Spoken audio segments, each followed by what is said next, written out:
Hello friends, welcome to VRS learning. இன்றைக்கி நம்ம சேனலில் 12th standard physics lesson 1 electrostatics இந்த லெசனில் இருக்க 5 மார்க் எக்ஸ்ப்ளனேஷன் தான் இந்த வீடியோவில் பார்க்க போகிறோம். வாங்க பார்க்கலாம். Electric field due to an infinitely long charged wire. இப்போ வாங்க டயக்ராம் பார்க்கலாம். இப்போது டயக்ராம் பார்த்திங்க அப்படின்னா ஒரு காஷியன் சிலிண்ட்ரிக்கல் சர்ஃபேஸ் கொடுத்துருக்காங்க. ஓகேவா, இதுக்கு இடையில வந்து ஒரு லாங் சார்ஜ்டு ஒயர். ஓகேவா, அதான் நமக்கு கொஷினே. சார்ஜ்டு ஒயர் பார்த்திங்க அப்படின்னா ஃபுல்லாக பாசிட்டிவ் சார்ஜஸ் இருக்குது. இங்கே மேலே இருக்க அந்த சர்க்குலர் போர்ஷனோட ஏரியா வந்து 2πr. இந்த சிலிண்டர் இதோட மொத்த லென்த்தை நம்ம வந்து L அப்படின்னு எடுத்துக்கிட்டோம். இந்த ஒயர்லேருந்து 6ங்கிற டிஸ்டன்ஸில் P அப்படின்னு ஒரு பாயிண்ட் இருக்குது. இந்த ஒயர்லேருந்து பெர்பெண்டிகுலராக வந்து எலக்ட்ரிக் ஃபீல்டு வந்து இப்படி பாஸ் ஆகுது. அதனால் N கேப் யூஸ் பண்ணியிருக்கோம்.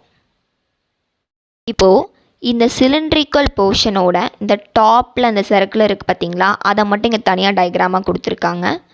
என்ன சொல்லியிருக்காங்க அப்படின்னா, அந்த ஒயர் போது 2 ஸ்மால் சார்ஜ் எலமெண்ட்ஸ் கொடுத்துருக்காங்க, A1 A2. ஓகேவா, இப்போ இந்த ஒயர்லேருந்து 6ங்கிற டிஸ்டன்ஸில் இங்கே Pங்கிற பாயிண்ட், இங்கே லெஃப்ட் சைடில் 6ங்கிற டிஸ்டன்ஸில் Qங்கிற பாயிண்ட், இங்கே 6ங்கிற பாயிண்ட், இங்கே Sங்கிற பாயிண்ட்.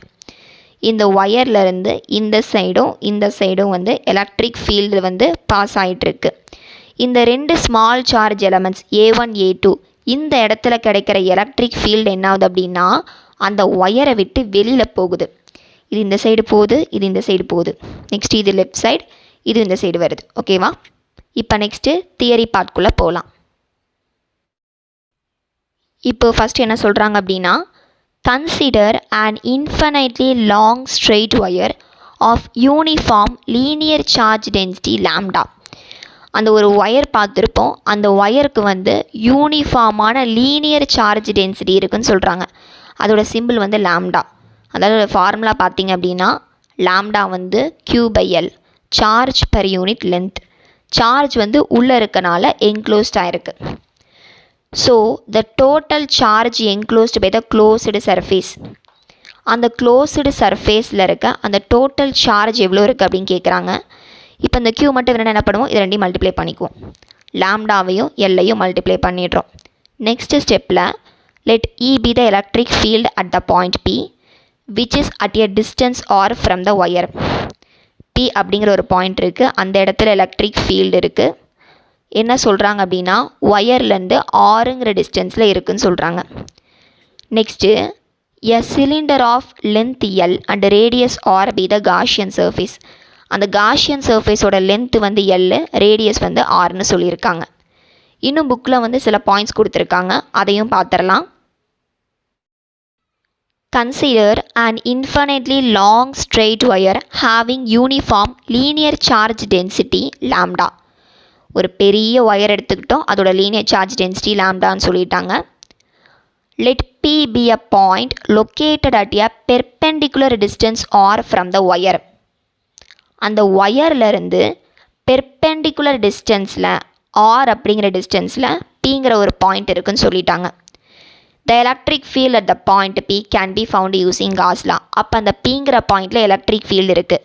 அதை நம்ம எப்படி கண்டுபிடிக்க போகிறோம் அப்படின்னா காஸ் லாவை யூஸ் பண்ணி கண்டுபிடிக்க போகிறோம்னு சொல்கிறாங்க. அதுக்காக we choose 2 small charge elements A1 and A2 on the wire which are at equal distances from the point P. அதுக்காக 2 small charge element A1 A2 எடுத்துக்கிறோம் ஒயர் மேலேயே. அது வந்து Pங்கிற பாயிண்ட்லேருந்து ஈக்குவல் டிஸ்டன்ஸில் இருக்குதுன்னு சொல்கிறாங்க. Next the resultant electric field due to these 2 charge elements points radially away from the charged wire and the magnitude of electric field is same at all points on the circle of radius. என்ன சொல்கிறாங்க அப்படின்னா அந்த 2 charge elements மூலிமா அந்த electric field கிடைக்குதில்ல, அது வந்து ஒயரை விட்டு வெளியில் போகுதுன்னு சொல்கிறாங்க. அப்படி போகிறனால அந்த எலக்ட்ரிக் ஃபீல்டுடைய மேக்னிடியூடு அந்த சர்க்கிள் ஃபுல்லாக சேமாக இருக்குது, எல்லா பாயிண்ட்ஸ்லேயும் சேமாக இருக்குதுன்னு சொல்கிறாங்க. Since the charged wire possesses a cylindrical symmetry. அந்த சார்ஜ்டு ஒயர் பார்த்திங்க அப்படின்னா அந்த சிலிண்ட்ரிக்கல் சிமெட்ரிக்குள்ளே இருக்குதுன்னு சொல்கிறாங்க. Let us choose a cylindrical Gaussian surface of radius R and length L. அதுக்கு தான் ரேடியஸ் ஆரும் லென்த் எல்லும் இருக்குன்னு சொல்கிறாங்க. இப்போது டெரிவேஷன் பார்ட்குள்ளே போகலாம். The total electric flux through the closed surface. அந்த க்ளோஸ்டு சர்ஃபேஸில் இருக்க டோட்டல் எலக்ட்ரிக் ஃப்ளக்ஸ் எவ்வளோன்னு தான் கண்டுபிடிக்க போகிறோம். எலக்ட்ரிக் ஃப்ளக்ஸோட சிம்பிள் பார்த்திங்க அப்படின்னா 5 போட்டு இ போட்டுக்கோங்க. நெக்ஸ்ட்டு இதை வந்து இன்டெக்ரல் போட்டு க்ளோஸ் பண்ணியிருக்கோம். ஏன் அப்படின்னா இது க்ளோஸ்டு சர்ஃபேஸ்னால். நெக்ஸ்ட்டு காஸ் லாவோட ஃபார்முலா பார்த்திங்க அப்படின்னா E vector dot DA vector. Next ஸ்டெப்பில் என்ன பண்ண போகிறோம் அப்படின்னா இங்கே ரவுண்ட் ட்ரிப் போட்டிருக்கோம். எதுக்கு? இது க்ளோஸ்டு சர்ஃபேஸ்னால். இப்போ அந்த சர்ஃபேஸில் என்னென்ன இருக்குதுன்னு சொல்ல போகிறோம். கேர்வ்டு சர்ஃபேஸ் இருக்குது, டாப் சர்ஃபேஸ், பாட்டம் சர்ஃபேஸ். இது மூணுமே சேர்ந்தால் தான் இந்த க்ளோஸ்டு சர்ஃபேஸ் வரும்னு சொல்கிறாங்க. For a curved surface E vector is parallel to a vector. Then theta வந்து என்னவாக இருக்கும்? 0 டிகிரியாக இருக்கும். ஏன்னா பேரலல்னால் 0 டிகிரி. காஸ் 0 டிகிரியோட வேல்யூ என்ன? 1. எப்படி நம்ம கேர்வ்டு சர்ஃபேஸ்க்கு இ வெக்டார் வந்து ஏ வெக்டார் வந்து பேரலாக இருக்குதுன்னு சொல்கிறோம் அப்படின்னா இந்த டயக்ராமில் பாருங்கள். இந்த இடம் தான் வந்து கேர்வ்டு சர்ஃபேஸ். இப்போ எலக்ட்ரிக் ஃபீல்டு வந்து இந்த சைடு பாஸ் ஆகுது அல்லது இந்த சைடு பாஸ் ஆகுது. இந்த ஏரியாவுக்கு எப்படி பேரலாக தானே போகுது. இப்படி ஒன்றும் போகல, இப்படி போனால் தான் பெர்பெண்டிகுலர். இப்படி போகிறனால பேரலாக இருக்குதுன்னு சொல்கிறாங்க. அதனால் இப்போ E vector dot DA vector curved surface பார்த்திங்க அப்படின்னா வெக்டாரை ரிமூவ் பண்ணணும் அப்படின்னா நம்ம காஸ் தீட்டா ஆட் பண்ணுறோம். தீட்டாவோட வேல்யூ 0 டிகிரி. 0 டிகிரி அப்படின்னா காஸ் 0வோட வேல்யூ என்ன? 1. அப்போ 1 இன்ட்டு இந்த வேல்யூ அப்படியே இந்த வேல்யூ கிடச்சிரும். ஓகேவா? Next for top and bottom surfaces E vector is perpendicular to A vector. Then theta வந்து என்னவாக இருக்கும்? 90 டிகிரியாக இருக்கும். காஸ் 90யோட வேல்யூ 0. எப்படி இ வெக்டார் வந்து ஏ வெக்டாருக்கு பெர்பெண்டிகுலராக இருக்குது அப்படின்னா டயக்ராமில் பாருங்கள். இப்போ இதான் பாட்டம் சர்ஃபேஸ். இப்போ இங்கே எலக்ட்ரிக் ஃபீல்டு போகணும் அப்படின்னா இப்படி தான் போகணும். அப்போ இந்த ஏரியாவுக்கு இப்படி வரும்போது அது பெர்பெண்டிகுலராக இருக்குது. இதே டாப் சர்ஃபேஸ்க்கு போகணும் அப்படின்னா எலக்ட்ரிக் ஃபீல்டு இப்படி போகணும். அப்போ இந்த ஏரியாவுக்கு எலக்ட்ரிக் ஃபீல்டு இப்படி போகும்போது பெர்பெண்டிகுலராக இருக்குது. அதை தான் இங்கே சொல்லியிருக்காங்க. இப்போ integral of E vector dot DA vector top surface plus E vector dot DA vector bottom surface. வெக்டாரை ரிமூவ் பண்ணோம் அப்படின்னா காஸ் தீட்டா யூஸ் பண்ணுவோம் ரெண்டுத்துக்கும். தீட்டாவோட வேல்யூ 90 டிகிரி ரீப்ளேஸ் பண்ணுறோம். காஸ் 90யோட வேல்யூ 0. அப்போ 0 இன்ட்டு எனிதிங் 0 தானே வரும். அப்போ வேல்யூ ஃபுல்லாகவே என்ன ஆகிடும்? 0 ஆகிடும். ஃபஸ்ட்டு நம்ம இந்த ஈக்குவேஷன் பார்த்துருப்போம். இதோட ஆன்சர்ஸ்லாம் இப்போ கண்டுபிடிச்சி வச்சிட்டோம். இப்போ இது எல்லாத்தையும் கொண்டு வந்து இங்கே நம்ம ரீப்ளேஸ் பண்ண போகிறோம். கேர்வ்டு சர்ஃபேஸ்க்கு வேல்யூ இருக்குது, அதை ரீப்ளேஸ் பண்ணிக்கலாம். டாப்புக்கு பாட்டமுக்கு தான் 0 கிடச்சிடுச்சு, அங்கே 0ன்னு போட்டுக்கலாம். அதே மாதிரி தான் கேர்வ்டு சர்ஃபேஸ்க்கு இருக்க வேல்யூ போட்டுட்டோம். டாப் சர்ஃபேஸ் பாட்டம் சர்ஃபேஸ்க்கு வந்து 0 கிடச்சிருக்கு. ஓகேவா? இ இன்ட்டு டிஏ இங்கே 0வை ரிமூவ் பண்ணிட்டோம். இப்போ நமக்கு வந்து எலக்ட்ரிக் ஃபீல்டு வந்து ஒரு கான்ஸ்டண்ட்டான ஒன்று, அது வந்து சேஞ்சஸ் ஆகாது. அதனால் வெளியில் எடுத்துடுறோம். ஏரியா வந்து சேஞ்சஸ் ஆகும், அதனால் அதை இன்டகிரேட் பண்ண போகிறோம். இந்த இன்டெக்ரல் ஆஃப் டிஏ கேர்வ்டு சர்ஃபேஸ்க்கு இருக்குது என்ன அப்படின்னா total area of the curved surface தான் சொல்கிறாங்க. அதோட ஏரியா பார்த்திங்க அப்படின்னா 2πr இன்ட்டு எல். ஓகேவா? அப்போ இ இன்ட்டு 2πr எல் அப்படிங்கிறத ரீப்ளேஸ் பண்ணிக்க போகிறோம். இப்போது ரீப்ளேஸ் பண்ணியாச்சு. இன்டெக்ரல் ஆஃப் டிஏக்கு பதிலாக 2πr எல் அப்படிங்கிறத ரீப்ளேஸ் பண்ணியாச்சு. 5e காஸ் லாவை பேஸ் பண்ணி Q/F/0 தான் அதோட ஃபார்முலா. அப்படியே எழுதிக்கோங்க. Q அப்படின்னா என்ன? லாம்டா இன்ட்டு எல் ஸ்டார்டிங்லேயே பார்த்துருப்போம். அதை இங்கே எடுத்து எழுதிக்கிறோம்.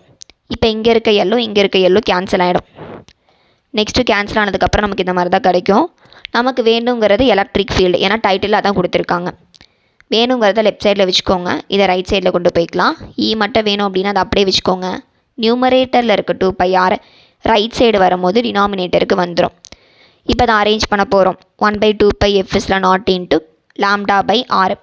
வெக்டாரில் பார்த்தோம் அப்படின்னா இ வெக்டார் போட்டிங்க அப்படின்னா இங்கே ஒரு யூனிட் வெக்டாரை போடணும், அதுக்காக ஆர் கேப் யூஸ் பண்ணிக்கிறோம். நெக்ஸ்ட் என்ன சொல்கிறாங்க அப்படின்னா இஃப் அந்த லாம்டா வந்து 0வோட அதிகமாக இருக்கும் போது then the direction of E vector E வந்து இஸ் பெர்பெண்டிகுலர் டு ஒயருக்கு பெர்பெண்டிகுலராக போகும், அவுட்வேர்டாக போகும். ஏன்னா 0விட அதிகமான பாசிட்டிவாக இருக்கும், அப்போ வெளியில் போகும். இஃப் லாம்டா வந்து லெஸ் தென் 0வாக இருக்கும் போது then the direction of electric field வந்து இஸ் பெர்பெண்டிகுலர் டு ஒயருக்கு பெர்பெண்டிகுலராக தான் போகும் அண்டு பாயிண்டிங் இன்வேர்டு உள்ளே போகும். ஏன்னா லெஸ் தென் 0 அப்படின்னா நெகட்டிவ் அப்படின்னா இன்வேர்ட்ஸாக போகும்னு சொல்கிறாங்க. அவ்வளோதான் அந்த கொஷின் முடிஞ்சுது. இந்த கொஷினை பொறுத்த வரைக்கும் இடையில நிறைய தியரி வரும், அதெல்லாம் நீங்கள் எழுத வேணாம். நான் எழுதியிருக்கிறத மட்டும் நீங்கள் எழுதினாவே போதும், உங்களுக்கு ஷுவராக 5 மார்க்ஸ் கொடுத்துருவாங்க.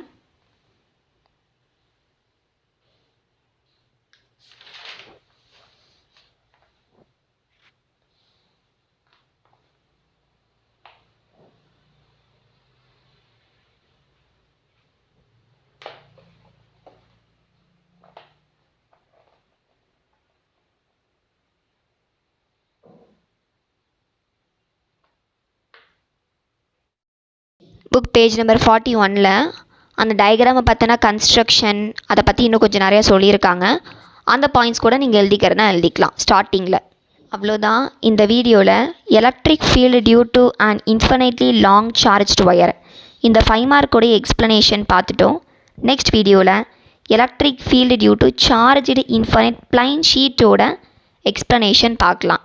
இந்த வீடியோ உங்களுக்கு பிடிச்சிருக்குன்னு நம்புகிறேன். கண்டிப்பாக உங்கள் ஃப்ரெண்ட்ஸ்க்கும் ஷேர் பண்ணுங்கள், அவங்களுக்கும் யூஸ்ஃபுல்லாக இருக்கும். தேங்க்ஸ் ஃபார் வாட்சிங்.